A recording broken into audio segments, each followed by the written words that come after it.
Sir ఇప్పుడు ఉపేంద్ర గారితో ఇప్పుడు ఇందులో ఒక మెయిన్ క్యారెక్టర్ చేశారు కదా, ఆయనతో సోలో సినిమా ఎప్పుడు చేయబోతున్నారు? ఇది క్వశ్చన్ అక్కడ బెంగళూరులో అడిగారండి. ఎనీ టైం సార్తో చేయాలంటే అది మనకి ప్రివిలేజ్ అండి. అది నిజంగా మంచి కథ అలాంటి సెట్ అయినాక అంటే మీకు మీకు నిజంగా మనం ఇక్కడ ఉన్నాం కాబట్టి తెలియదు కానీ సార్, బెంగళూరులో నేను ఒకసారి ఆయన సినిమా రిలీజ్ అప్పుడు ఉన్నా, అసలు ఐ వాజ్ లిటరల్లీ షాక్డ్. అసలు ఆ క్రేజు ఇది అసలు మా బ్యాండ్ మేళాలతో థియేటర్లో అసలు మామూలు గోల్లేదు అసలు. He's very very very craziest there. ఆయనతో ఒక ఛాన్స్ వస్తే డెఫినెట్గా will always take up that immediately. That won't be a problem for us. కాదు సార్, మీరు అందరు హీరోలతో సినిమా చేశారు కదా, ఇప్పుడు మహేష్ గారు ఇందా చెప్పారు క్లైమాక్స్లో ఫ్యాన్తో నిన్ను గురించి తెలుసుకుందామని వచ్చాను, నా గురించి నేను తెలుసుకున్నా అన్నారు. అలా మన ఇండస్ట్రీలో మన హీరోల్లో ఎవరైనా ప్రొడ్యూసర్ కష్ట నష్టాల గురించి తెలుసుకొని అందరూ అంతే. ఇప్పుడు ఫర్ ఎగ్జాంపుల్ ఈ సినిమా చేస్తా మా హీరో రామ్ గారు పూర్తి కాలేదు సార్. ఏ హీరో అయినా నన్ను నేను తెలుసుకున్నాను, ప్రొడక్షన్ ఎంత కఠినంగా ఉంటుందో తెలుసు అని నిర్మాతకి అండగా ఉండే హీరోలు ఎవరన్నా మీరు ఇప్పటివరకు చేసిన వాళ్ళు ఎవరైనా ఉన్నారా? డెఫినెట్గా అండి. ఇప్పుడు ఫర్ ఎగ్జాంపుల్ ఆల్మోస్ట్ మా వరకు అయితే అండి చెప్తాను నేను, మరి ఆ డీటెయిల్గా చెప్పాలంటే రామ్ చరణ్ గారు రంగస్థలం అప్పుడు ఆయన రెమ్యునరేషన్ ఇంకెంతో 4 ఎంతో ఉంది సార్, సినిమా రిలీజ్ అయిపోతుంది అంటే ఉంటుంది చెప్తాను. నాకు ఎప్పుడు అవసరమైతే అప్పుడు తీసుకుంటాను. అప్పుడు ఒక 20 లక్షలు, అప్పుడు ఒక 10 లక్షలు. ఆయన అసలు అది 1 year 2 years తీసుకున్నారు ఆయన. అంటే నేను అనేది వాళ్ళకి డబ్బులు అంత ప్రధానం. మహేష్ గారు అంతే, సర్కార్ పాట తర్వాత 1 year కానీ తీసుకోవాలా.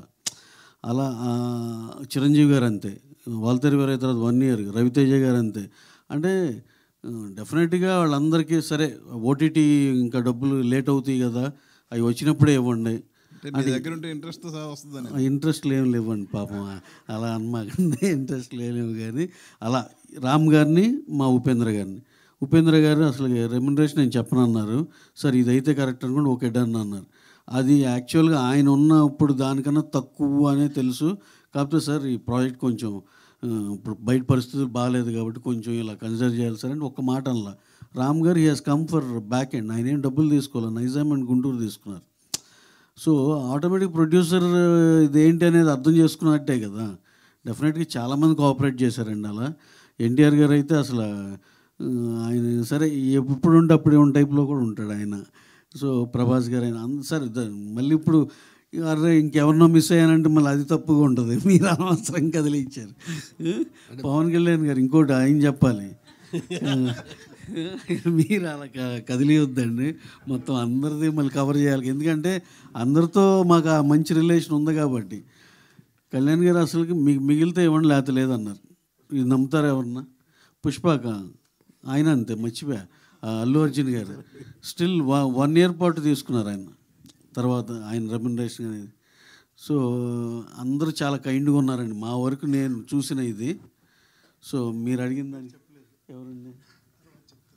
అయ్యా.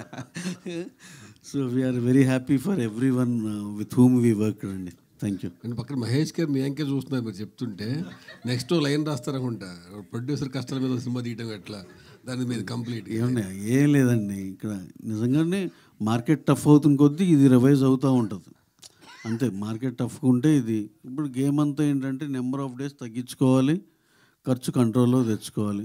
నెమ్మదిగా అందరూ దీనికి ఆ సిస్టమ్కి అలవాటు పడుతున్నారు, అందరూ అటు వస్తున్నారు. ఎవరన్నా ఒకళ్ళిద్దరు రానవాళ్ళు ఉంటే వాళ్ళకి ఈ పరిస్థితులన్నీ చెప్పినాక డెఫినెట్గా they will all come under this fold అంతే.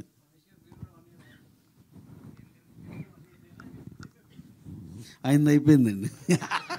రవి గారు